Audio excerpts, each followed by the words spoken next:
नमस्कार, good evening. आजच्या update व्हिडिओमध्ये आणि M1 ट्रेडिंग स्पेसमध्ये मी मयूर पुन्हा एकदा तुमचं स्वागत करतो. भरपूर दिवस झाले अपडेट व्हिडिओ आलेले नव्हते. मी काही कामामध्ये व्यस्त होतो, बिझी होतो, त्यामुळे अपडेट व्हिडिओ मी टाकू शकलो नाही. बट आजपासनं कंटिन्यू आता येत राहतील. आज फ्रायडे आहे, थोडं रिलॅक्स होतं, तर म्हटलं की जो आज ट्रेड झालेला आहे कशा प्रकारे आपण एक्झिक्यूट केला, काय सायकोलॉजी होती, लाईव्ह मार्केटमध्ये आपण कशा प्रकारे त्याला एक्झिक्यूट केलं, हे सर्व तुम्हाला आज एक्सप्लेन करतो, जेणेकरून कंटिन्युएशन जे आहे ते आजपासून आपलं सुरू होईल. तर आज आपल्या M1च्या सेटअप अकॉर्डिंग जो ट्रेड एक्झिक्यूट झालेला आहे तो झालेला आहे बँक निफ्टीमध्ये. पुट साइड आपण ट्रेड घेतलेला आहे. तुम्हाला माहिती आहे की इथे आपण 30 डेज ऑप्शन बाईंगचं चॅलेंज चालवतोय. तर इथे आपला जो ट्रेड एक्झिक्यूट झालेला आहे तो पुट साइडनी आहे, बँक निफ्टीमध्ये आहे. एकच ट्रेड आज आपण एक्झिक्यूट केलेला आहे. तर एक्झॅक्टली आपल्या सेटअप अकॉर्डिंग हा कुठे एक्झिक्यूट झाला, काय सायकोलॉजी होती, लाईव्ह मार्केटमध्ये याला आपण कसं एक्झिक्यूट केलं आणि कशा लेवलनी त्याला मॅनेज केलेलं आहे, हे डायरेक्टली मी तुम्हाला बँक निफ्टीच्या इंडेक्स चार्टवर घेऊन जातो आणि तिथे एक्सप्लेन करतो, जेणेकरून प्रॉपरली तुम्हाला समजून येईल. तर डायरेक्टली मी इथे इंडेक्सचा चार्ट लावून घेतो बँक निफ्टीचा. तर इथे बँक निफ्टीचा चार्ट लावून घेतलेला आहे. बँक निफ्टीची ओपनिंग टोटली आज फ्लॅट होती. हा जो रेंज होता त्याच्यामध्ये त्यांनी ओपनिंग दिलेली होती. फर्स्ट कॅन्डल स्ट्रॉंगली बेरिश होती, बट तुम्हाला माहिती आहे की फर्स्ट कॅन्डल मध्ये आपण एंट्री करत नाही. आपण आधी क्लॅरिटी येऊ देतो, त्यानंतर ज्या साईडने निघणार त्या साईडने आपण एक्झिक्यूट करतो. तर फर्स्ट कॅन्डल मध्ये याने डायरेक्शन दाखवलेलं होतं की हा डाऊन साईडने जाऊ शकतो, बट क्लिअरिटी नव्हती, कारण की याने डे लो लावला आणि कंटिन्युअस अपसाइड मोमेंटम दाखवलेला आहे. या मोमेंटम वेळेला आपण लाईव्ह मध्ये होतो. मी प्रत्येक गोष्ट तुम्हाला क्लिअरली सांगितलं होतो की एक्झॅक्टली आपल्याला इथे ट्रेड घ्यायचं नाही आहे. जोपर्यंत डे हाय क्रॉस करणार नाही तोपर्यंत आपल्याला ट्रेड घ्यायचं नाही आहे. एक रेंज क्रिएट करणार किंवा मग एक स्विंग क्रिएट करणार, त्याला प्रॉपरली WRC जोपर्यंत ब्रेकडाऊन देत नाही तोपर्यंत आपल्याला एक्झिक्यूट करायचं नाही आहे. तर इथे टोटली आपण आपले जे इमोशन आहे ते कंट्रोलमध्ये ठेवलेले होते आणि वेट करत होतो की कधी आपला सेटअप ऍक्टिव्हेट होतो. बट त्यांनी ऑलमोस्ट डे हायच्या जवळ थोडा टाइम स्पेंड केला, एक रेंज क्रिएट केली. मी एक्सपेक्ट करून राहिलो होतो की इथे डायरेक्टली हा ब्रेकडाऊन करणार आणि डाऊन साईडचे टार्गेट जे आहे ते दाखवू शकतो. इथे एकदा याने ट्राय पण केलं, बट मी लाईव्ह मध्ये तुम्हाला सांगितलेलं होतं की टार्गेट लेवल जे आहे ते खूप जवळ आहे. हा जो डे लो आहे हा खूप जवळ होता, स्पेस मोठा दिसत नव्हता, म्हणून मी तुम्हाला लाईव्ह मध्ये एक्झिक्यूट करायला सांगितलं नव्हतं. आणि स्पीड जी होती ती पण खूप स्लो होती. तुम्हाला माहिती आहे की ऑप्शन बाईंग आपण करतोय आणि बाईंग मध्ये आपल्याला लगेचच आपली एंट्री झाल्याबरोबरच एक स्पीड पाहिजे, एक मोमेंटम पाहिजे, एक डायरेक्शन पाहिजे, जेणेकरून आपलं जे प्रॉफिट आहे ते इन्स्टंट चालू होतं आणि चांगल्या लेवलवर आपण बुक करू शकतो. तर ते आज दिसत नव्हतं मॉर्निंग सेशन मध्ये. तर मी होल्ड केलं आणि तुम्हाला पण मी ट्रेड घ्यायला सांगितलेलं नव्हतं. जेव्हा इथे हा डे लो लावला, इथे एक रेंज क्रिएट केली, तर डायरेक्शन जे होतं ते क्लिअर झालेलं होतं की हा डाऊन साईडचं डायरेक्शन दाखवत आहे. तुम्हाला माहिती आहे की डाऊन साईडचं जे स्ट्रक्चर आहे ते प्रॉपरली मेंटेन होतं लोअर राईज अकॉर्डिंग. तर इथे क्लिअरली लोअर राईज दिसत होते. हा स्विंग, हा स्विंग, हा स्विंग जर तुम्ही बघाल तर प्रॉपरली डाऊन साईडच्या स्ट्रक्चरमध्ये होता, लोअर हाईज स्ट्रक्चरमध्ये होता. तर इथे मी फक्त वेट करत होतो की केव्हा एक WRC कॅन्डल होईल आणि एक डायरेक्शन दाखवेल डाऊन साईडनी. तर जसंच त्या कॅन्डलचं फॉर्मेशन होईल त्याच्या क्लोजिंगवर मी ट्रेड एक्झिक्यूट करणार होतो. तर ती जी कॅन्डल आहे ते फॉर्म झालेली आहे. इथे जर तुम्ही बघाल तर प्रॉपरली ही रेंज क्रिएट झालेली होती. ह्याच्यामध्ये डायरेक्शन जे होतं ते डाऊन साईडचं होतं. क्लिअरिटी होती की हा डाऊन साईडला जाऊ शकतो आणि ह्यानंतर जे टार्गेट होते ते डायरेक्टली ओपन होते, ते पण मी तुम्हाला प्रॉपरली दाखवून देईल. तर जशी ज्या कॅन्डलची क्लोजिंग आली या रेंजच्या खाली आणि एक WRC पण होती, तर याच्या क्लोजिंगवर मी ट्रेड एक्झिक्यूट केला आणि सेम कॅन्डलचा हाय मी SL लावलेला. टार्गेट ज्या प्रकारे सांगितले की खूप मोठे टार्गेट आपल्याकडे होते, 1:2, 1:3 पेक्षा जास्त टार्गेट होते, ते तुम्हाला मी क्लिअरली दाखवून पण देतो शॉर्टमध्ये इथे. तर जर तुम्ही बघाल तर यानंतर डायरेक्टली जे टार्गेट दिसत होते ते या लेवलपर्यंत होते आणि त्यानंतर डायरेक्टली जो दिसत होता तो या लेवलपर्यंत होता, कारण की हे हर्डल जे आहे हे खूप जवळ होते. तर आपण डायरेक्टली याला जे झोन आहे त्या अकॉर्डिंग कन्सिडर करतो आणि त्या अकॉर्डिंगच प्ले करतो. तर तेच आपण इथे केलेलं आहे. डायरेक्टली मी इथे प्रॉपरली याला सेट करून घेतो. ओके, तर ज्या प्रकारे मी सांगितलं की इथे मी एक्झिक्यूट केलं, इथे मी SL लावलेला. एक्सपेक्ट केलं की जर हा फेल झाला, रिव्हर्स जर झाला, तर डायरेक्टली मी इथे एक्झिट करणार आणि मग ह्याच्यावर जेव्हा क्लोजिंग देईल तर या लेवलपर्यंत मी ट्राय करणार, जेणेकरून माझं जे SL आहे तो पण बुक होऊन जाईल आणि एक चांगलं प्रॉफिट घेऊन मी एंड ऑफ द डे प्रॉफिटमध्येच क्लोज करू शकतो. त्या अकॉर्डिंग हा ट्रेड मी एक्झिक्यूट केलेला होता. बट मी एक्झिक्यूट केला आणि कंटिन्युअस बँक निफ्टीने डाऊनफॉल दाखवलेला आहे आणि डायरेक्टली जी फायनल ट्रेलिंग आहे त्या लेवलवर येऊन पोहोचलेला होता. ह्याच्यामध्ये कोणताही स्विंग नव्हता. तर एक्झॅक्टली जसं आपला ट्रेलिंग कन्सेप्ट आहे त्या अकॉर्डिंग आपल्याला ट्रेलिंगचा चान्स नाही मिळाला. तरी मी dominate candle according tight trail केलं. इथे फर्स्ट ट्रेलिंग होती, सेकंड ट्रेलिंग जी होती ती इथे होती, त्यानंतर फायनल जी ट्रेलिंग होती ती इथे होती.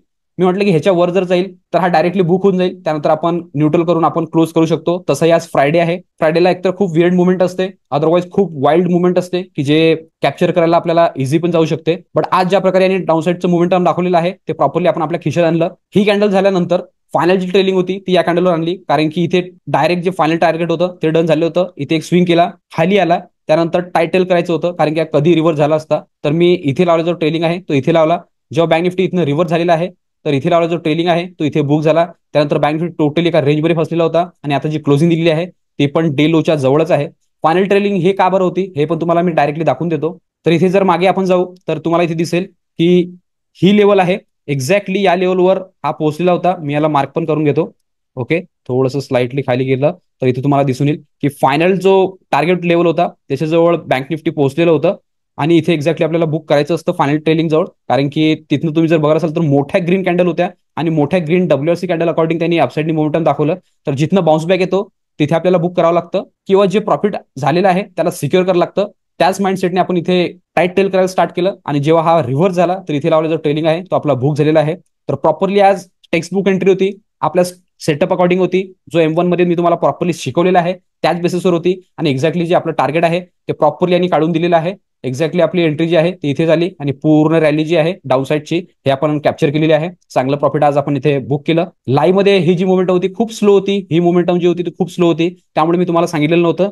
जेव्हा मी लाईव्ह बंद केलं तर क्लॅरिटी सांगितली होती की जोपर्यंत फ्लेजनी एक मोठी कॅन्डलनी ब्रेकआउट किंवा ब्रेकडाऊन देत नाही तोपर्यंत कोणतंही घ्यायचं नाही आहे. स्टॉकमध्ये तर भरपूर जणांनी चांगलं प्रॉफिट बुक केलं, ते तर आपण लाईव्ह मध्ये बघितलेलंच आहे. टॉप गेनर टॉप लुझर मध्ये पण चांगलं प्रॉफिट बुक केलं आणि आपण जे स्पेशल स्टॉक लिस्ट दिली आहे त्यामध्ये पण जबरदस्त प्रॉफिट आज झालेला आहे. तर इथे तुम्हाला बँक निफ्टीच्या इंडेक्स चार्टवर समजलेलं असेल की कुठे आपली एंट्री होती, कुठे आपण त्याला एक्झिट केलं. तरी पुन्हा एकदा बँक निफ्टीच्या ऑप्शन चार्टवर मी तुम्हाला घेऊन जातो आणि तिथे एक्सप्लेन करतो की एक्झॅक्टली आपली कुठे एंट्री होती, किती पॉईंट आपण SL देणार होतो आणि किती पॉईंट आपण तिथे कॅप्चर केलेला आहे. तर डायरेक्टली मी इथे ऑप्शन चार्ट लावून घेतो. ओके, तर ऑप्शन चार्ट मी इथे लावून घेतलेला आहे. तुम्ही जर बघाल तर आपली जी एंट्री आहे बँक निफ्टीच्या SWOT मध्ये ते इथे झालेली आहे. तर तीच जी कॅन्डल होती बँक निफ्टीची ऑप्शन मध्ये ती इथे होती. हा जो मी ऑप्शन लावून घेतलेला आहे हा 54,200चा पी आहे. ऑप्शन बाईंग मध्ये डाऊन साईडने आपल्याला एंट्री मिळाली तर आपण पी साईड पोझिशन घेतलेली आहे. एक्झॅक्टली या कॅन्डल मध्ये इथे एंट्री होती आणि ऑलमोस्ट ही पूर्ण रॅली आपण कॅप्चर केलेली आहे.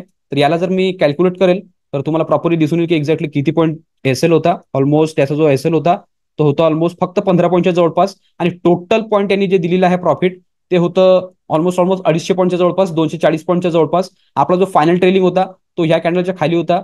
तर आपले जे खिशात आलेले आहे 150 पॉईंटच्या जवळपास आलेले आहे, 143 पॉईंटच्या जवळपास. एक्झॅक्टली जर मी तुम्हाला कॅल्क्युलेट करून दाखवेल तर इथे आपला फायनल ट्रेलिंग होता. इथनं हा जेव्हा रिव्हर्स झाला तर ह्या कॅन्डलमध्ये आपला ट्रेलिंग आहे तो इथे आपला बुक झालेला आहे. त्यानंतर टोटली साईडवेज होतं, आता रेंजच्या मध्येच दिलेला आहे. तुम्हाला माहिती आहे की मी जनरली 10-20 पॉईंटसाठी बसत नाही, मोठे जे टार्गेट आहे तेच कॅप्चर करण्याचा प्रयत्न करतो. तेच मी पुन्हा आज केलेला आहे. एक्झॅक्टली वरचे जे पॉईंट आहेत या लेवलपासून या लेवलपर्यंतचे तर 100 पॉईंटच्या जवळपास मी मार्केटला परत केले. बट हे जे खालचे जे पॉईंट्स होते ऑलमोस्ट 140 पॉईंट हे टोटली खिशात आणलेले आहे. आणि जेव्हा आपल्याला मोठे टार्गेट आपण कॅप्चर करतो तर स्मॉल हे जे वरचे प्रॉफिट आहेत हे मार्केटला द्यावं लागतात, कारण की एक्झॅक्टली कोणीही बॉटमवर किंवा टॉपवर एंट्री करू शकत नाही. जो आपला सेटअप आपल्याला सांगतो त्या अकॉर्डिंग आपण सेटअपला फॉलो करतो आणि जेवढं मिळालं तेवढं आपण बुक करतो. तर तेच आपण फक्त फॉलो केलेलं आहे आणि त्या अकॉर्डिंग जेवढं मिळालं तेवढं आपण बुक केलेलं आहे. आज 150 पॉईंट बुक केले. याआधी तुम्ही भरपूर व्हिडिओ बघितलेले असेल की त्या ठिकाणी मी 500 पॉईंट, 600 पॉईंट, 1500 पॉईंट पण बुक केलेले आहे ऑप्शन बाईंग मध्येच. एक्झॅक्टली प्रॉपरली सेटअप वापरून, स्ट्रॉंग माइंडसेट ठेवून आणि प्रॉपरली लाईव्ह मध्ये पोझिशन मॅनेज करून, जे की मी पण एक्झिक्यूट केलं, तुम्हाला पण एक्झिक्यूट करायला लावलं. जेवढं मी प्रॉफिट बनवलं तेवढंच तुम्ही पण बनवलेलं आहे. याआधी तुम्ही लाईव्ह मध्ये सगळं मॅजिक बघितलेलं आहे. ऑप्शन बाईंगची सायकोलॉजी काय राहते सर्वांना माहिती आहे. त्याच सायकोलॉजी बेसिसवर आपण ट्रेड घेतो आणि त्यालाच फॉलो करतो. मी सांगितलं की ऑप्शन बाईंग मध्ये जेव्हा आपण करतो तर जिथे आपण एक्झिक्यूट करतो त्या लेव्हलपासूनच मार्केट फ्लाय झालं पाहिजे आणि रॉकेट सारखं वर गेलं पाहिजे. तीच सायकोलॉजी ठेवून मी इथे एक्झिक्यूट केलं होतं, कारण की स्पेस खूप मोठा होता. जर तुम्ही इथे बघाल तर इथे एंट्री होती आणि यानंतर कंटिन्यूस फ्लाय झालेला आहे. तर आपली जी एंट्री लेवल आहे ती परफेक्ट होती आणि SL पण जो आहे तो खूप स्मॉल होता, फक्त 15 पॉईंटचाच SL होता. त्या बेसिसवर ही एंट्री घेतलेली होती. तर प्रॉपरली याला आपण चांगल्या लेवलवर एक्झिक्यूट केलं आणि चांगल्या लेवलवर याला बुक पण केलेलं आहे. तर इथे तुम्हाला बँक निफ्टीच्या इंडेक्स चार्टवर आणि ऑप्शन चार्टवर दोघांवर पण समजलेलं असेल की एक्झॅक्टली आपली काय सायकोलॉजी होती, कोणत्या बेसिसवर आपण त्याला एक्झिक्यूट केलं आणि कोणत्या लेवलवर त्याला बुक केलेलं आहे. तरी पुन्हा एकदा मी तुम्हाला ऑर्डर बुकवर घेऊन जातो आणि तिथे एक्सप्लेन करतो की कोणत्या टायमिंगला एक्झिक्यूट केलं आणि कोणत्या टायमिंगला तो बुक केलेला आहे. तर डायरेक्टली मी इथे ऑर्डर बुक लावून घेतो. तर इथे मी ऑर्डर बुक लावून घेतलेला आहे. तर बँक निफ्टीचा जो सेटअप आपला एक्झिक्यूट झालेला आहे डाऊन साईडनी, तिथे आपण पुट बाय केलेला होता तो मी एक्झिक्यूट केलेला आहे 12:30 तिथे मी बँक निफ्टीचा 54,200चा पी बाय केलेला, तो माझा बाय झालेला होता 237 मध्ये.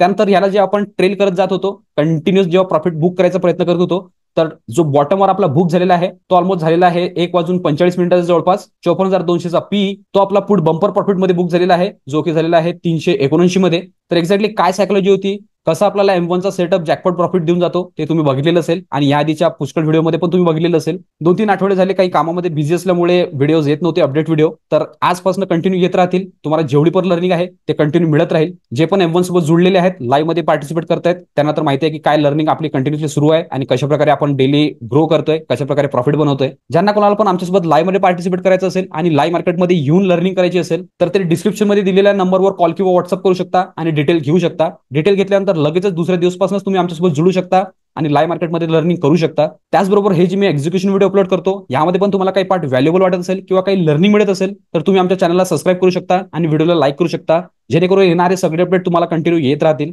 तर इथे तुम्हाला आजच्या बँक निफ्टीच्या ट्रेडचं अपडेट क्लिअर झालेलं असेल. तर आजच्या अपडेट व्हिडिओ पुरतं एवढंच ठेवू. भेटूया नेक्स्ट व्हिडिओमध्ये. तोपर्यंत शिकत राहा, इम्प्लिमेंट करत राहा. मी मयूर साइन ऑफ करतो. गुड लक. बाय.